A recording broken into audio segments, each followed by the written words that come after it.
So Sri Aurobindo is summarizing whatever his theory is one by one. Okay. So, and he is going to explain how other people also have different views and the four aims of a life. Okay. The four, the aim of life, the four theories of existence. So the four theories of existence are the different philosophies, and he is now explaining his own philosophy and how it differs from the others. Okay, so he has told us that there is a supreme reality which is Satchidananda, and those who accept that, even if their differences are there, he will accept, partially he will accept their theories. But those theories which don't accept the reality of Satchidananda, he rejects. Okay? One by one, he is going to learn. So shall we read the next one? The next affirmation?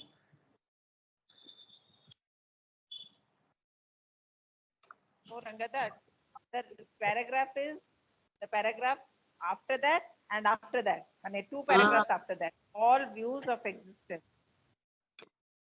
That's right. That's exactly what I thought. Okay? So, all views of existence. Yeah, all views of existence. That's right. We have read all this. I remember. So, Archana Dee, will you read all views of existence? Go ahead. All views of existence that stop short of the transcendence and ignore it must be incomplete accounts of the truth of being. The fantastic view of the identity of the divine and the universe is the truth. For all this, that is the Brahman. But it stops short of the whole truth when it misses and omits the supracosmic reality. On the other side, every view that affirms the cosmos only and dismisses the individual as a byproduct of the cosmic energy errs by laying too much emphasis on one apparent actual aspect of the world action. It is true only of the natural individual and is not even the whole truth of that. For the natural individual, the nature being, is indeed a product of the universal energy, but is at the same time a nature personality of the soul, an expressive formation of the inner being and person. And this soul is not a perishable cell or a dissoluble portion of the cosmic spirit, but has its original immortal reality in the transcendent. It is a fact that the cosmic being expresses itself through the individual being, but also it is a truth that the transcendental reality expresses itself in individual existence and the cosmos. The soul is an eternal portion of the Supreme and not a fraction of nature.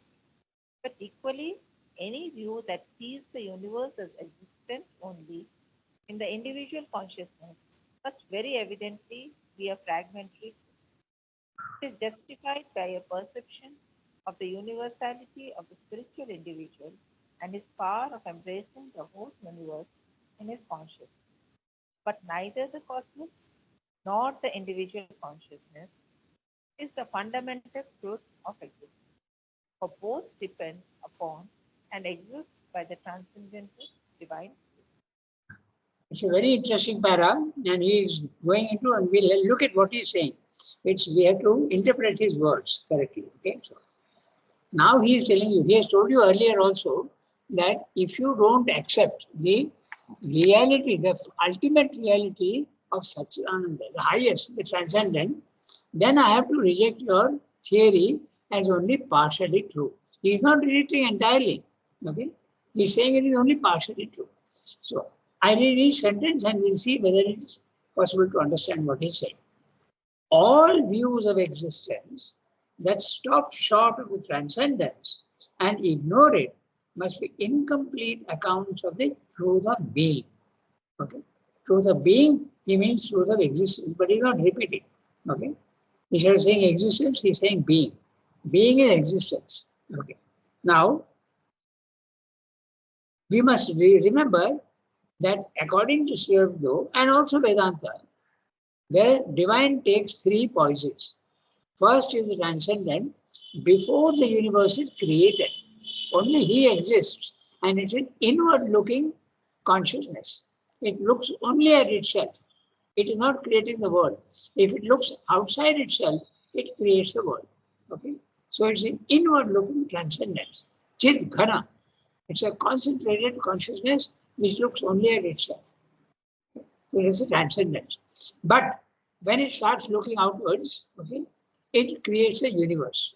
So that is the, as he says, it is a concentrated consciousness which expands itself and extends itself into the universe.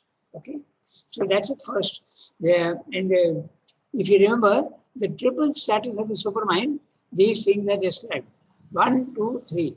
The first is the oneness, only oneness. Okay, it's a concentrated consciousness looking only at itself, and there is no universe. Okay, it is a transcendent.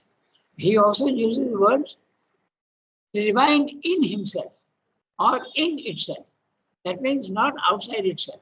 So this is the first thing, the transcendent.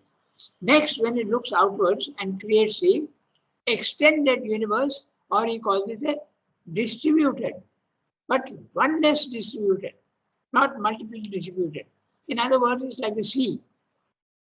First is a drop of water which has got the capacity to extend itself into the ocean. That is the transcendent. It's a drop of water. Second is the ocean, but without waves. Extended, undistributed.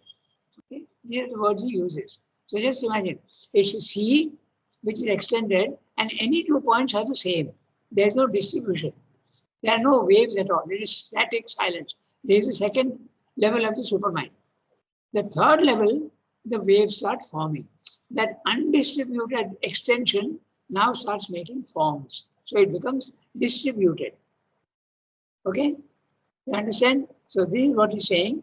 All those philosophies which go only up to the universe and say that beyond the universe there is nothing, he will not accept. He will say that is only partially true. Okay? That's what is meaning in the sentence. All views of existence that stop short of the transcendence and ignore it must become incomplete accounts of human being. Now, is there a theory which says that yes, I can see the universe and it is real? That's a materialism. But is there something even better than materialism? Yes, it's called theism. Okay? Theism.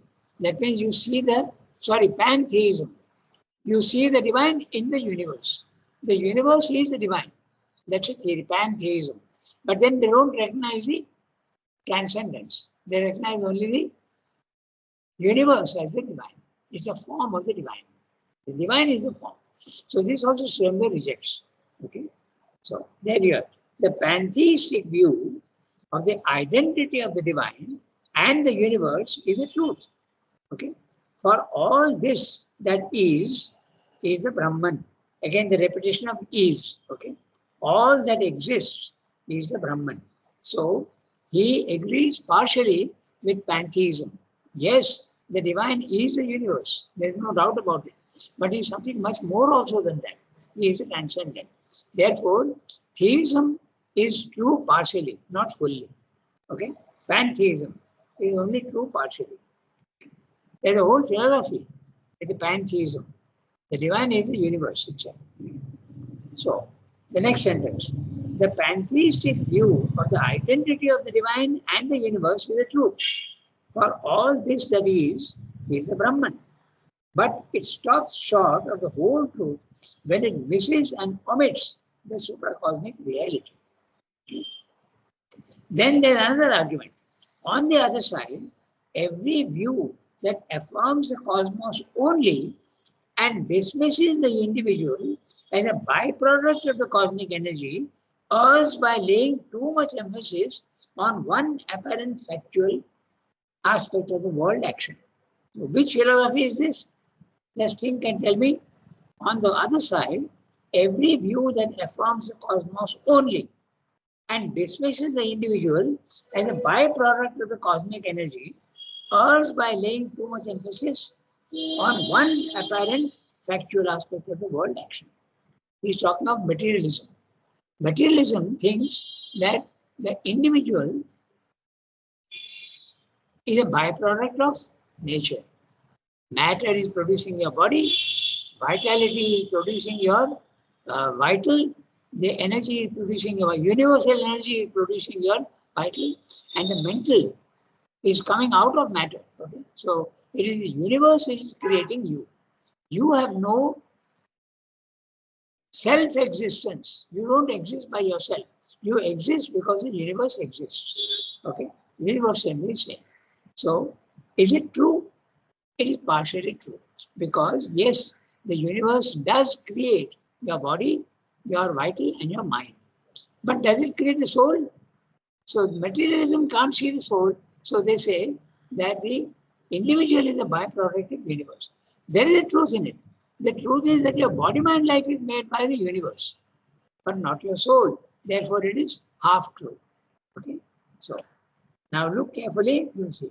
On the other side, every view that affirms the cosmos only, okay, nothing else. There's nothing above and nothing below. Okay, dismisses the individual as a byproduct of the cosmic energy, caused by laying too much emphasis on one apparent factual aspect of the world action. And what is that? Your body is created by matter. Okay? And the energy which is there, because in materialism, they agree that matter and energy are the same. Okay? So, and mind is only a chemical reaction of matter. Okay? So they were simply saying partly true, but not fully true. Okay?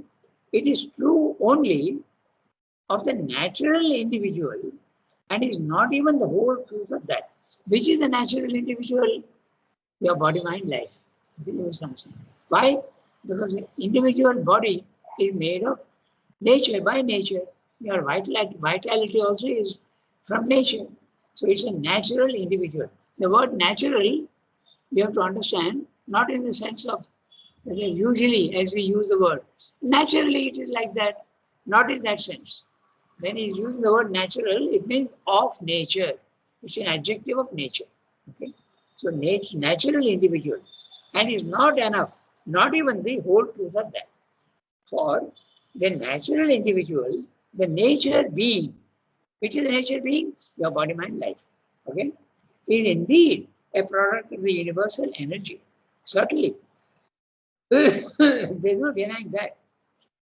But is at the same time a nature personality of the soul.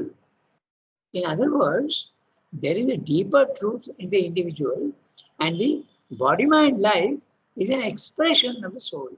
In other words, there's a connection between your body, mind, life and your soul. Although there's a huge amount of difference, when you look at the body, mind, life, you normally don't see the soul. But there is a connection, and the connection is quite deep. Okay. In fact, Ramakrishna says that even the features, okay, if you look very carefully, you will see that the features and even the limbs are a reflection of the soul's reality. Okay. He mentions also that if you stand still and the hands go below the knees, it's an indication of your soul, the wisdom of the soul. So there are, even in a beautiful face, Srivastava says, okay, the divine is more apparent than an ugly face. The ugly face also is divine, but the element of beauty comes in.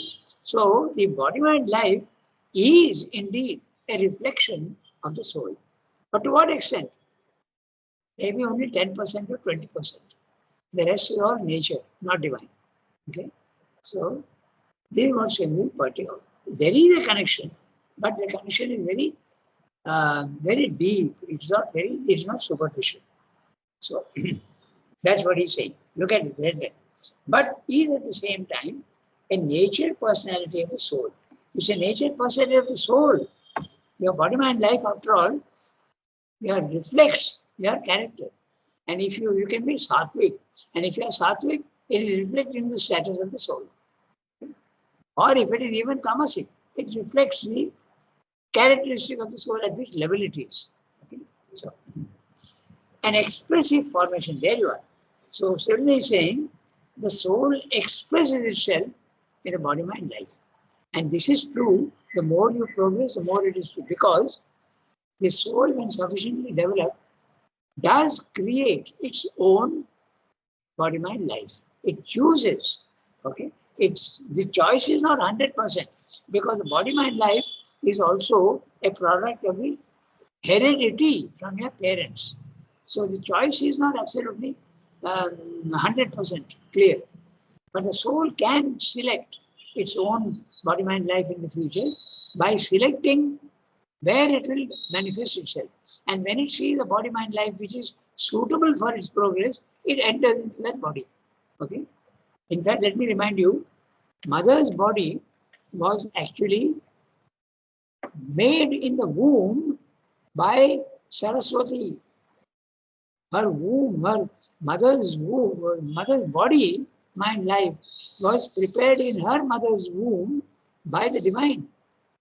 That's why Sri said that your body is much more capable of transformation than mine. So you will have to do the work. So this is possible even in other cases, but not to that extent. So the soul does reflect itself in the body-mind life, but very little. Okay? You can always also misinterpret. Don't think that a beautiful person is divine. Okay? They can be very, very undivine also. But there is a reflection. And if you are very sensitive, you will be able to see the reflection of the soul in the human figure. Okay? That's what Sri pointed out. Because very clearly he's saying nature personality of the soul. It's not only a body mind life made by nature. It is also contributed to by the soul. Okay? An expressive formation of the inner being and person. Here he is not using the person as a peacock, but when he says inner being and person, inner being is the intraconscious and the person is your psychic being. Okay? So, and this soul is not a perishable cell or a dissoluble portion of the cosmic spirit. Because whatever the cosmos creates, it also destroys. Remember that everything in the physical world is mutable, transient. So that which is created will also be 100% sure to be destroyed. So if it is being created and destroyed, it's not the reality. The reality is the soul, which is uncreated and enters into a created body. Okay? So, and this soul is not a perishable cell or a dissoluble portion of the cosmic spirit. So, materialism has got it wrong. When materialism says that your body, the individual is made by nature, he is right only so far as the body-mind life is concerned, but not the soul. Okay? Now, is it possible that there can be only a body-mind life without a soul? Then you have to interpret this. It is possible, but not the soul. The soul is there everywhere. But the psychic being may not be developed. Okay? I'll tell you an interesting incident which happened. But the divine presence is there in everything, including the stone. So the soul is present everywhere, but not necessarily the psychic being. You know, we used to have a photographic exhibition long ago in the 1950s, and we used to get pictures from all over the world. And we used to get pictures, and the club was named Ashram Photography. Mother gave the name, Ashram Photography. It lasted for about 10 years, and then it stopped. Okay, so there were beautiful, and 10% only of the pictures used to be selected. 100 pictures from 1,000 pictures. We used to have an exhibition in the ashram. At that time, the ashram was an important link in the international exhibitions in India. Okay, so then there was a picture of a beautiful child, and mother came to inaugurate the exhibition, and she saw the picture of that child, and she said, "Why has this photograph been selected?" Okay, and the photographers said, those photographers were Vidyavrat and Robida, and also the I think Chivambai also maybe was there. Okay, so they said, "Mother, it's a beautiful photograph, such a sweet child." Mother said, "This child does not have a psychic being." So it is possible for a body-mind life, just like an animal, okay, created entirely by nature, but without a psychic being, without a soul, not possible. The soul is always there in everything. Okay. Remember that the soul is the seed and the psychic being is a developed divine presence, which is developed and becoming conscious. Okay. So this is a discussion that Sridhar is having here. And the soul is not a perishable cell or a dissoluble portion of the cosmic spirit, but has its original immortal reality in the transcendence. So although the soul is in the level of the physical world, its origin is the transcendence. Okay. So I go to the next sentence. It is a fact that the cosmic being expresses itself through the individual being. But also, it's a truth that the transcendental reality expresses itself through both the individual existence and the cosmos. In other words, the absolute reality is the transcendent, the divine in himself. Then he expresses himself. But also, you must remember that the expression is always less than the origin of the expression. The poet is far greater than his poem. Okay? The painter is expressing himself in a painting, but the painting is much less than the painter. So, exactly in the same way, the transcendent is more real than the cosmos. And the cosmos again is producing the individual. And there is even less reality in the third level of the individual. But the transcendence is entering into the cosmos and remaining hiding there. And it also enters into the form and remains hiding there. So transcendence is there everywhere, but disguised. Disguised in the universe and even more disguised in the individual. Okay, that's what Sridhar is saying. Transcendent expresses itself through both the individual existence and the cosmos. Individual existence, level 1. Cosmos, level 2. Transcendent reality, level 3. Okay? The soul is an eternal portion of the Supreme and not a fraction of nature. The soul has nothing to do with nature. It only enters into a form of nature. And the form is the body-mind life. Okay? But equally, any view that sees the universe as existent only in the individual consciousness must very evidently be a fragmentary truth. Now, which case is this? Equally, any view that sees the universe as existence only in the individual consciousness must very evidently be a fragmentary truth. He is referring to the Buddhistic view. Okay? That means to say that the individual is experiencing the universe through his senses. And if his senses are not there, the universe doesn't exist for him. Therefore, the Buddhistic view is that the universe is only a reflection in the individual's mind. Okay? So this also he rejects. Okay? You understand, no? This we have discussed very often, and it's a very interesting question. At our level, my senses are only giving me a picture of the universe.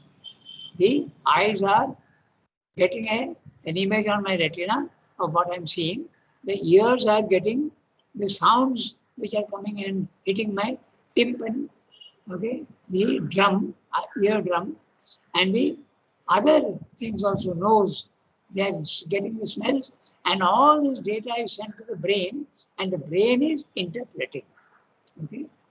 And if the interpretation is not there, the physical world is either only a silhouette of images, like in the Brahmic consciousness, or it is non-existent. If you are blind, deaf, and your nose and senses are not working, the world doesn't exist for you. This is the Buddhistic theory. Partly true, only at level 1, but not fully true. So that's what is rejecting. Okay. So, but equally, any view that sees the universe as existence only in the individual consciousness must very evidently be a fragmentary truth. Okay. It is justified by a perception of the universality of the spiritual individual and his power of embracing the whole universe in his consciousness. So that is not true, so saying, because the individual can become universal. When he goes to the cosmic consciousness, he universalizes himself. Therefore, the universe is not only limited to the mind of man, it is much more than that. But neither the cosmos nor the individual consciousness is a fundamental truth of existence, or both depend upon and exist by the transcendental divine being. So, the universe exists, the individual exists, but both exist only because the transcendent is there. So the transcendent is the most important. If the transcendent is not there, universe cannot exist, and the individual also cannot exist. But if the universe disappears, it makes no difference to the transcendent. It still exists. Okay? Every individual also, if it disappears, it makes no difference to the transcendent. So it's like the shadow and the person who is throwing the shadow. If the person is not there, there can be no shadow. Okay? So the person which is the transcendent is the most important. Okay? So simply in short to summarize, the transcendent is the absolute reality. The universe is a permanent reality but diminished reality. Permanent. And the individual at the lowest level, the soul is permanent reality, but the body-mind life is not a reality. It's a temporary reality, not a permanent reality. The universe is a permanent reality, but diminished. And the individual body-mind life is a transient reality. It's a reality, but transient. This is what Shakespeare is saying in this power. Okay? So very interesting discussion, and we identified all the philosophies that he's talking about. Okay? Pantheism, and Buddhism, and materialism. These three he has discussed. Yes, Shaswin, you want to say something? Yes. What is oversoul? What is? Oversoul. O-V-E-R. Over. Okay. Yeah. Shaswin sometimes uses the word oversoul for the transcendent. It is over the universe and it's a soul. So the oversoul creates the individual soul. So the oversoul, he has not used the word here, no? But the oversoul is the transcendent. You know, Yeah. in that brightest period of the ashram, Nalini Das speaks that initially they were in contact with their oversoul and their individual godheads. Okay. So I'm asking in that context, not Oh. what Sri Aurobindo said, but what Nalini Das said, that initially they were in touch with the oversoul and the individual godheads, and like they were literally in seventh heaven till Sri Aurobindo asked Mother to dissolve all that. And then they like fell back on earth, boom karke. Yeah. So these things are all interpretable by the one who is using the word and what he means exactly. But the oversoul, as I said, remember uses the word the divine in himself. Okay. But you can also think of it in another way. When I am conscious of my soul, there is a link with the highest level, and from there I am getting my soul, I am conscious of my soul, and I also see that there is a relation with the highest level. And when you become one with the highest level, that's a Vedantic theory. And when you have a relation with the highest level, that's a Vishishta Advaita. And when you have only a relation, that's a Bheda philosophy. So there is a relation between the individual soul and the universal soul or the oversoul. You can say that. But it depends on how Nirvana is using the, Nalita is using the word. So it's a question of, and also you must remember that these things which are there, the realities above, are not subject to language. So language is something which you cannot define very clearly. Okay? So you have to be a little flexible. We can't apply strict logic to the realities in the way the words are used. Okay? Could it mean the overmind, Rangada? Pardon? That mean the overmind creation. Yeah, it could be. It's possible. Because when that the incident which Jasmine is saying, Yeah. I think in that that's what Shavin said, no? That this is an overmind construction, so it should be dissolved. We have to go higher to the supermind. The same. See, it could be that the oversoul would be the soul in the overmind. It's possible. It's possible. The oversoul could be that. Srinath uses the word very rarely. Okay, oversoul, but he has used the word sometimes here and there. As I said just now, you have to be a little flexible. It could be the soul at the overmind level. It could also be maybe the soul at the third level, the lowest level of the supermind. It could be. Okay? These things are very flexible and not absolutely well defined. So it's difficult to say. In a very rough way, you can say that. Okay? We have only 8 minutes, but we can read one more, I think, para. This para was interesting because he is taking all the philosophy without naming them. So here he has very definitely, he has discussed 3 philosophies. Pantheism, which says that the universe is one of the only truth. Then materialism, which says that the individual is only a product of nature. That's a materialism. And then finally, he has also discussed the last one, the Buddhist philosophy, that the universe is actually non-existent. It's an existence only in the mind of the individual. That also he has rejected. Okay? So all these 3 he has rejected. So can we read the next paragraph? We can just read it. We have got 8 minutes. We can just read it. Okay. Who can read? Yasmin, would you like to read? Have you the text? Yes, yes, please. Yes. Go ahead. Go ahead. Read. This divine being. This divine being, Sachidananda, is at once impersonal and personal. It is an existence and the origin and foundation of all truths, forces, powers, existences, but it is also the one transcendent conscious being and the all person of whom all conscious beings are the selves and personalities. For he is their highest self and the universal indwelling presence. It is a necessity.